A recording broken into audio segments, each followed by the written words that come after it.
Hello भाई, देखिए भी हम हमारी यूनिट सरफेस केमिस्ट्री के साथ डील कर रहे थे और सरफेस केमिस्ट्री में भी हम बेसिकली कैटालिसिस के अंदर एंजाइम कैटालिसिस पढ़ रहे थे। हमने देख लिया था एंजाइम कैटालिस्ट क्या होते हैं। बेसिकली हमने बोला था बायोकेमिकल रिएक्शंस के अंदर जो आपके कैटालिस्ट यूज होते हैं, बायोकेमिकल कैटालिस्ट लाइक प्रोटीन्स जो आपकी यूज होती हैं, उनको हम बोलते हैं क्या, एंजाइम्स। उनके हमने कुछ एग्जांपल्स भी डील कर लिए थे। आज जो हमें डील करना है वो डील करना है मैकेनिज्म के साथ।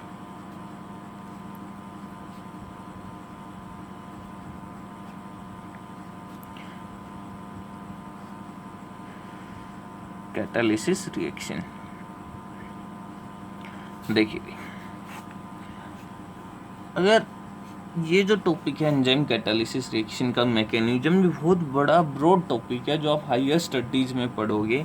माइकल मेंटेंस इक्वेशन के नाम से एक इक्वेशन है, एक पूरा मैथमेटिकल आपका चलेगा जिसमें हम बोलेंगे माइकल मेंटेंस इक्वेशन। मेंटेन इक्वेशन फिर आपका एक और आएगा यहीं पे, लाइन वीवर वर्कफ्लोट। बट आपको उस चीज़ में, इन चीज़ों में नहीं जाना है, ये आपके कोर्स में नहीं है। पूरा बहुत स्टडी स्टेट अप्रोक्सीमेशन, बहुत सारी कांस्टेंट, बहुत लंबा आपका एक पूरा डेरिवेशन है। उसके बाद जाके हम निकालते हैं कि कैस किस मैकेनिज्म से आपको होता है। हम एक सिंपल से लेमन लैंग्वेज में समझते हैं क्या होता है। तो बेसिकली स्टेप की बात करते हैं। स्टेप 1 क्या होता है इसके अंदर। सबसे पहले आपका जो रिएक्टेंट है उसको हम बोलते हैं सबस्ट्रेट, एस। वो आपका कंबाइन होगा एंजाइम के साथ और ये आपका एक एक्टिवेटेड कॉम्प्लेक्स बनाएगा। क्या बनाएगा? एक्टिवेटेड कॉम्प्लेक्स, जिसको हम बोलेंगे एंजाइम सबस्ट्रेट कॉम्प्लेक्स। ये आपका कोई इंटरमीडिएट नहीं है। सबसे पहली बात तो आप ये कंसिडर कीजिए, इसको इंटरमीडिएट कंसिडर नहीं किया गया। ये आपका एक एक्टिवेटेड कॉम्प्लेक्स है। इंटरमीडिएट के ऊपर कभी भी, इंटरमीडिएट आपके हाईली अनस्टेबल रहते हैं, उनके ऊपर कभी भी आपकी थर्मोडायनेमिक कैलकुलेशन नहीं की जाती। बट एक्टिवेटेड कॉम्प्लेक्स जो है उसके ऊपर आप सारी की सारी थर्मोडायनेमिक रिलेशन अप्लाई कर सकते हो। सारी के सारी आपकी थर्मोडायनेमिक रूल्स अप्लीकेबल हैं। बस इसके अंदर एक चीज़ होती है, आपका जो वाइब्रेशनल डिग्री ऑफ फ्रीडम रहते हैं उसमें से 1 vibrational degree of freedom is discarded है और converted into translational degree of freedom. वो सारी हायर स्टडीज़ की बातें हैं, वो आपके काम नहीं है। स्टेप 2 की बात करते हैं। अब क्या होता है, एक बार सबस्ट्रेट एंजाइम कंबाइन होके क्या बनाएंगे, एंजाइम सबस्ट्रेट कॉम्प्लेक्स। अब ये जो एंजाइम सबस्ट्रेट कॉम्प्लेक्स है ये कोई डिफॉर्मेशन जाएगा, कुछ चेंजेस करेगा अपने अंदर और एक नया एक्टिवेटेड कॉम्प्लेक्स बनाएगा जिसको हम बोलेंगे एंजाइम प्रोडक्ट कॉम्प्लेक्स। अब स्टेप 3 में क्या होगा, ये जो आपका एंजाइम प्रोडक्ट कॉम्प्लेक्स है ये डिकम्पोज होके एंजाइम को रीजनरेट करेगा, आपका कैटालिस्ट दोबारा से रिकवर होगा और यहाँ पे आपको मिलेगा आपका प्रोडक्ट। तो ये बेसिकली आपका सिंपल सा मैकेनिज्म है। सबसे पहले सबस्ट्रेट एंजाइम के साथ कंबाइन होकर एंजाइम सबस्ट्रेट एक्टिवेटेड कॉम्प्लेक्स बनाएगा। वो फर्दर सेकंड स्टेप में कुछ चेंजेस लाएगा, केमिकल चेंजेस होंगे और वो आपका एंजाइम प्रोडक्ट कॉम्प्लेक्स बनेगा और एट लास्ट आपका डिकम्पोजिशन होगा और आपका एंजाइम एंड प्रोडक्ट फॉर्मेशन होगा। अब इस चीज़ को एक्सप्लेन करने के लिए आपके 2 मॉडल आए। इस चीज़ को एक्सप्लेन करने के लिए क्या है, आपके बेसिकली 2 मॉड्यूल्स आए, तो उनको पढ़ते हैं। सबसे पहला आया लॉक एंड की कंसेप्ट।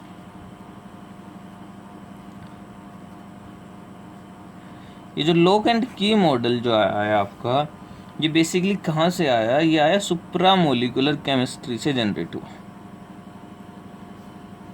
तो कुछ लोग सोच रहे होंगे ये क्या, ये आज के टाइम पे अभी न्यूली डिस्कवर एक फील्ड है सुप्रामोलिकुलर केमिस्ट्री, जिसको बोलते हैं chemistry of non covalent bonds. बहुत सारी इसकी अलग सी डेफिनेशन है। रिसेंटली कुछ डिकेड्स में इसकी डिस्कवरी हुई है, और आज के टाइम पे केमिस्ट्री में मैक्सिमम रिसर्च इसी टॉपिक पे आपकी चल रही है। जीन मैरीलिन करके इनके फादर बोला जाता है। वो सब आपका काम नहीं है, बट ये जो लॉक एंड की मॉडल आया है वो कहाँ से आया? आपके सुप्रामोलिकुलर केमिस्ट्री से। क्या बोलता है, देखिए भी, सपोज करो ये आपका लॉक है घर में, और यहाँ पे आपकी लगनी है क्या? की। ये आपकी की लगनी है, ठीक है। तो इस लॉक को हम जो होगा, ये होगा आपका एंजाइम, और ये आपका होगा सबस्ट्रेट। ये आपका कैसे समझना है, ये आपका लॉक है और ये आपकी की है। ये आपकी क्या है? एक्टिव साइट है। ये क्या है? Active site. तो आप घर में आपने नॉर्मली देखा होगा, बहुत सारे लॉक्स देखे होंगे, तो लॉक के अंदर उसी लॉक की आपकी की सेट होती है, तभी आपका लॉक खुलता है। तो बिकॉज वहाँ पे जो स्टेरिक जो आपका ओरिएंटेशन है, प्रॉपर ओरिएंटेशन है, वही फिट हो पाता है। एक की का ही प्रॉपर ओरिएंटेशन उसमें फिट हो पाता है। तो सेम कंसेप्ट केमिकल रिएक्शंस में अप्लाई किया गया। एंजाइम्स हैं वो बहुत सेलेक्टिव होते हैं। कुछ सबस्ट्रेट जो हैं जो इस एक्टिव साइट की के साथ मैच करेंगे, जिसकी ओरिएंटेशन, जिस सबस्ट्रेट की ओरिएंटेशन इस एक्टिव साइट के ओरिएंटेशन के साथ मैच करेगी, फिट होगी, वही क्या होगी, तब जाके ये सबस्ट्रेट इस एंजाइम के एक्टिव साइट पे एडजॉर्ब होगा, उसमें फिट होगा, और आपका एंजाइम सबस्ट्रेट कॉम्प्लेक्स बनाएगा। वो enzyme substrate complex further enzyme product में कन्वर्ट होगा, और आपका लास्ट में प्रोडक्ट प्लस एंजाइम मिल जाएगा। तो लॉक एंड की मॉडल बस ये आपका यही बताता है, एंजाइम्स जो इसके अकॉर्डिंग, लॉक एंड की मॉडल के अकॉर्डिंग, एंजाइम्स की जो एक्टिव साइट्स हैं वो रिजिड हैं। कैसी हैं? रिजिड हैं, उनमें कोई चेंज नहीं आएगा। ये कैसी हैं? आपकी रिजिड, इनकी शेप में कोई चेंज नहीं आएगा। और सबस्ट्रेट जो है वो इन एक्टिव साइट्स पे जाके एब्जॉर्ब होगा, उनमें फिट होगा लाइक लॉक एंड की, और आपका एंजाइम सबस्ट्रेट कॉम्प्लेक्स की फॉर्मेशन होगी। वो फिर आपका एंजाइम प्रोडक्ट में कन्वर्ट होगा, और एट लास्ट आपको प्रोडक्ट प्लस एंजाइम मिलेगा। बट इसका एक मॉडिफाइड वर्जन आया। उस मॉडिफाइड वर्जन को हम क्या बोलते हैं? Induced fit model.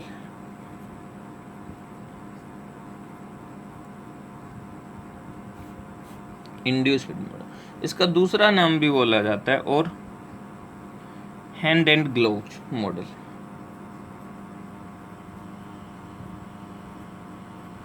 नॉर्मल आपने केमिस्ट्री लैब में क्यों हो गए, आप ग्लोव पहनते हो, ठीक है, सेफ्टी प्रिकॉशंस हम यूज करते हैं, तो उनकी बात कर रहे हैं। इंड्यूस्ड फिट मॉडल, इसमें क्या बोलते हैं भाई, ये आपका एंजाइम और ये इसकी एक्टिव साइट, ये आपका सबस्ट्रेट,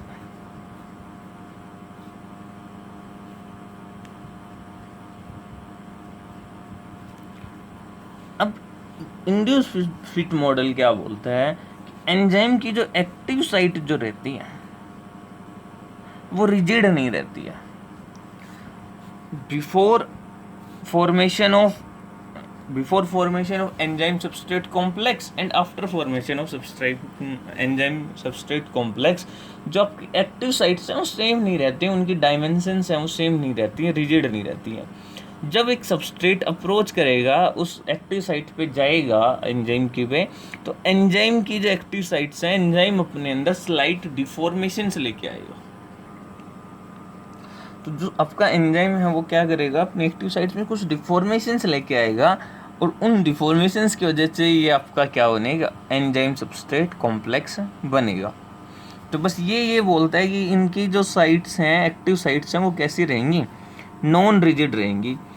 इंड्यूस्ड फिट का मतलब यही है, पहले जो एक्टिव साइट थी वो सबस्ट्रेट के लिए क्या नहीं थी, प्रॉपर मैच नहीं हो रहा था, लेकिन जब सबस्ट्रेट ने उसको अप्रोच किया तो उसने क्या किया, जो एंजाइम की साइट्स थी उन्होंने एक्टिव साइट ने एंजाइम ने खुद के अंदर कुछ डिफॉर्मेशंस लाए और उस सबस्ट्रेट के अकॉर्डिंग अपने आप को अपने अंदर उन एक्टिव साइट्स को इंड्यूस किया, ताकि आपका क्या बन सके, एंजाइम सबस्ट्रेट कॉम्प्लेक्स बन सके।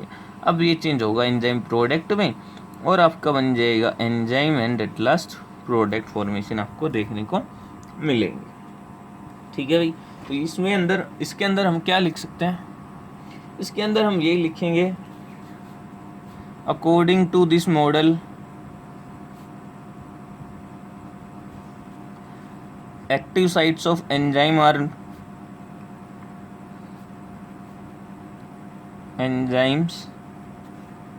are not rigid but enzyme do some deformation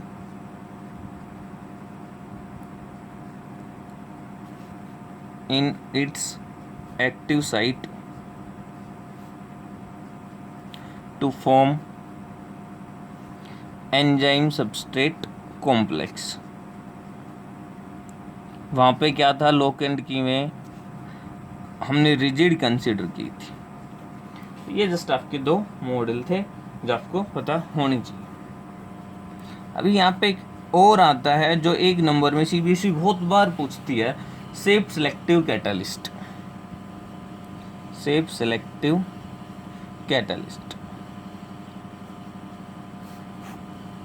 जो आपका जियोलाइट्स होते हैं, तो क्या रहेंगे आपके जियोलाइट्स रहेंगे,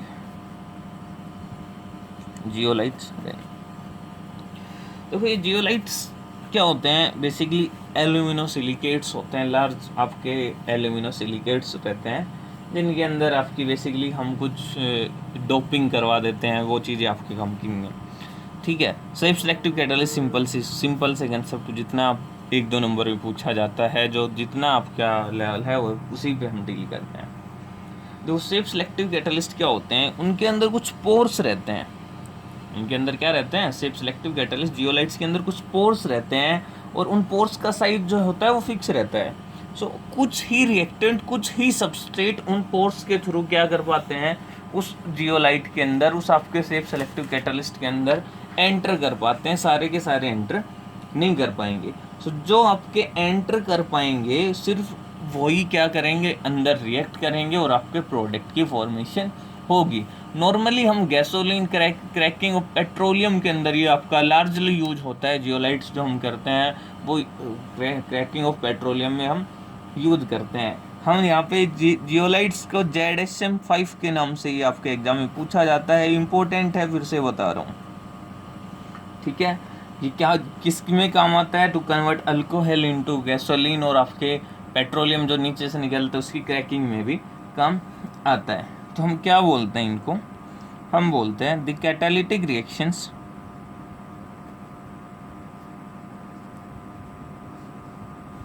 which depend on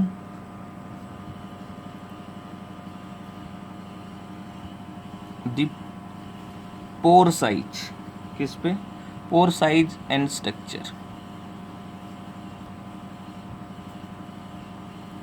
of a catalyst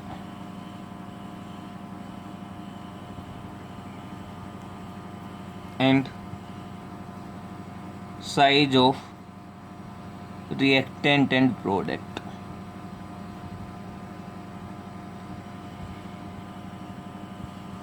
are called shape selective catalytic reactions.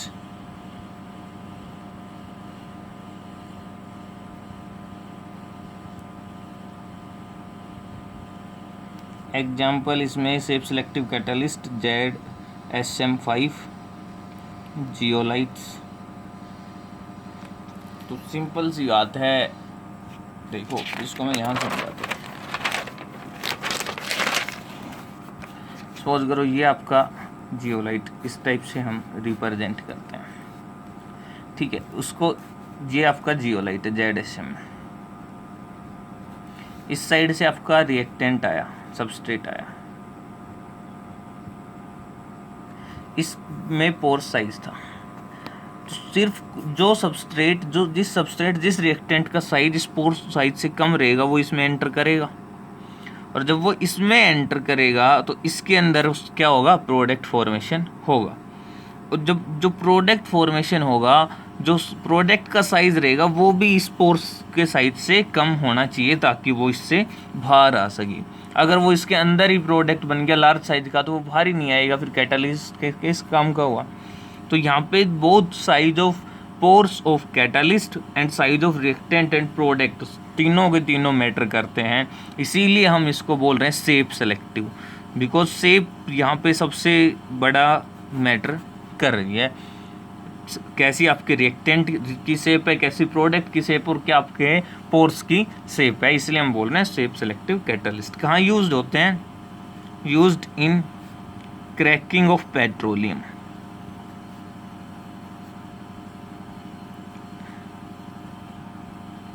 दूसरा, used in conversion of alcohols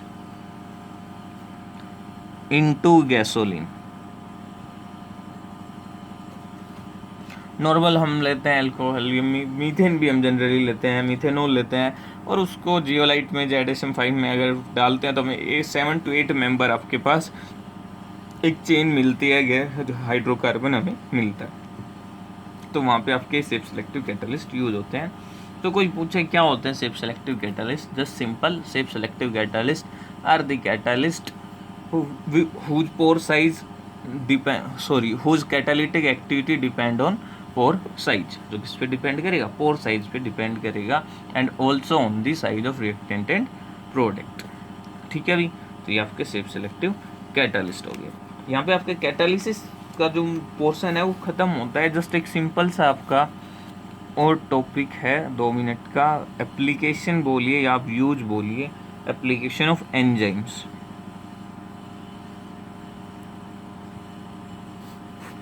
ठीक है, तो एप्लीकेशन ऑफ एंजाइम्स की बात करें तो एंजाइम्स कहाँ यूज होंगे, सही भाई, आपके इंडस्ट्रियल प्रोसेस में यूज होते हैं। ठीक है, इंडस्ट्रियल प्रोसेस में बात करें तो प्रोडक्शन ऑफ चीज, जो आपकी चीज की प्रोडक्शन होती है, like example production of cheese by coagulation of milk.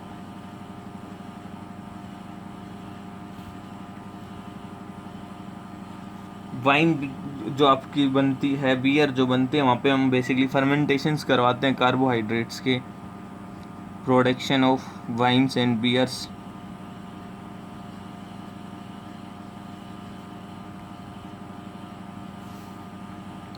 Second, disease को ठीक करने में काम आते हैं, क्योरिंग डिजीज। बॉडी के अंदर बहुत सारी डिजीज होती हैं, उनको अगर आपको ठीक करना है तो हमें एंजाइम से उनकी एक्टिविटी को इंक्रीज करना पड़ता है। ठीक है, उसके बाद थर्ड की हम बात करें तो हम वहाँ पे बोलते हैं एंजाइम डेफिशिएंसी जो है वो क्या करती है, बहुत सारे सिस्टम आपकी ह्यूमन बॉडी जो है या फिर जितने भी लिविंग थिंग्स हैं उनकी बॉडी के अंदर डिजीजेज आ जाते हैं। लैक ऑफ डेफिशिएंसी बोल सकते हो, deficiency of enzyme decrease immunity को डिक्रीज कर देते हैं। तो आपके एंजाइम आपके मस्ट हैं, चाहिए ही चाहिए हमें। ठीक है भाई, तो ये एप्लीकेशंस थे। अभी कुछ बात करते हैं कैरेक्टरिस्टिक्स की। कैरेक्टरिस्टिक्स ऑफ एंजाइम कैटालिस्ट, ये आपका इम्पोर्टेंट टॉपिक बनता है। क्या कैरेक्टरिस्टिक्स रहेंगे एंजाइम कैटालिस्ट के, तो सबसे पहला हाई एफिशिएंसी होती है। क्या रहते हैं, हाई एफिशिएंसी रहती है। एक्टिविटी जो रिएक्शन का जो रेट इंक्रीज होगा वो ज़्यादा होगा, जो प्रोडक्ट बनेगा वो आपका ज़्यादा बनेगा। ठीक है, एफिशिएंसी क्या लिख दिया मैंने,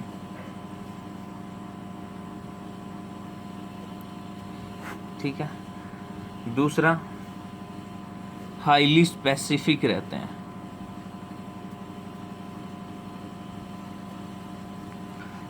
एक एंजाइम है वो एक ही रिएक्शन के लिए आपका स्पेसिफिक रहेगा, ऐसा नहीं है वो दूसरे रिएक्शन में भी रहेगा। एक एक प्रोडक्ट अगर मिल रहा था तो उससे वही प्रोडक्ट आपका मिलेगा, दूसरा प्रोडक्ट आपका नहीं मिलेगा। बहुत स्पेसिफिक रहते हैं ये, इसलिए आपकी रिएक्शन है वो टोटली कंट्रोल में चलती हैं। बॉडी के अंदर जितनी भी रिएक्शन हो सारी कंट्रोल में इसीलिए चलते हैं बिकॉज आपके एंजाइम्स जो रहते हैं वो क्या रहते हैं, हाईली स्पेसिफिक रहते हैं। तीसरा, जो आपके एंजाइम्स हैं जो काम करते हैं वो एक ऑप्टिमम पीएच पे काम करते हैं। ऐसा नहीं है कि वो कैसे कोई भी कंडीशन आप लोगे वहाँ पे काम करेंगे, ऑप्टिमम पीएच पे काम करेंगे। और ऑप्टिमम पीएच कितनी होती है, 5 to 7। और अब ह्यूमन बॉडी के लिए हम बोलते हैं जो मोस्ट स्टेबल रहती है वो रहती है 7.4। तो यहाँ पे हम बोलते हैं the rate of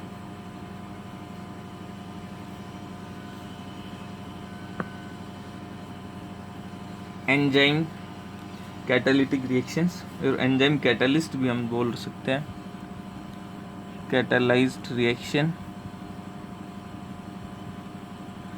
is maximum at optimum pH. Optimum pH आपकी क्या रहेगी, 5 to 7। Optimum pH value is 5 to 7। ठीक है भाई।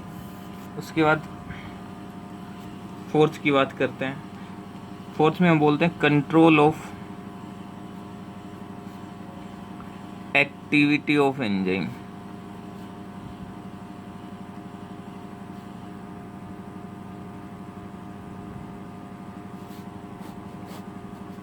Control of activity of enzyme, जो आपका एंजाइम का जो एक्शन रहेगा वो कंट्रोल रहता है बहुत सारी मैकेनिज्म से। ऐसा नहीं है कि अनकंट्रोल में चलता है। जो आपकी एंजाइम रिएक्शंस हैं वो अनकंट्रोल मैनर में, लाइक आप उसमें पढ़ोगे लिथियम एल्यूमिनियम हाइड्राइड है, अनकंट्रोल मैनर में रिएक्शन शो करता है, सभी का रिडक्शन कर देता है, बहुत आपका फास्ट रिएक्शन शो करता है। तो यहाँ पे जो रिएक्शंस रहेंगे ह्यूमन बॉडी, जो एंजाइम कैटालाइज रिएक्शंस रहेंगे उनकी एक्टिविटी पे कंट्रोल रहेगा। जो रेट है वो आपका सुटेबल रहेगा उस रिएक्शन के लिए, जितना हमें चाहिए उतना ही हमें मिलता है, इसलिए यह आपकी बेनिफिशियल है। तो यहाँ पे बोलते हैं the action of enzyme catalytic reaction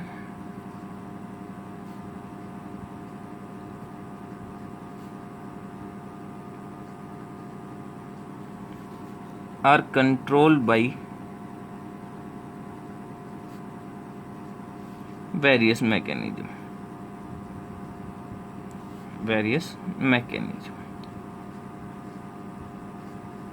बहुत सारे मैकेनिज्म से कंट्रोल में रहती है। ठीक है भाई।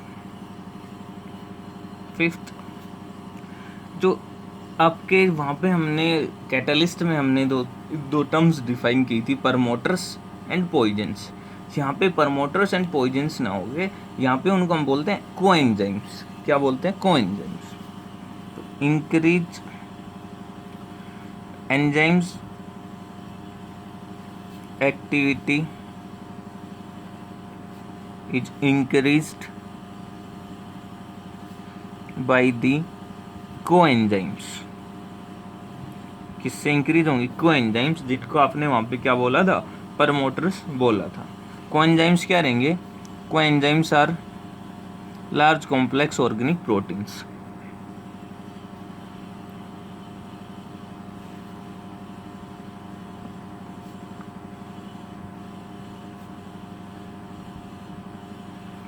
सेम इनका रेट डिक्रीज कौन करेगा, वहाँ पे पॉइजन्स होते थे, यहाँ पे उनको बोलेंगे inhibitors. Enzymes activity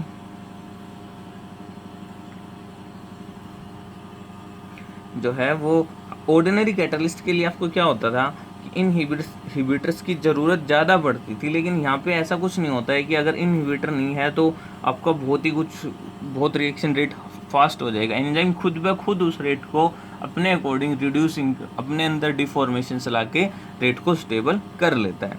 enzyme activity is decreased bye inhibitors. But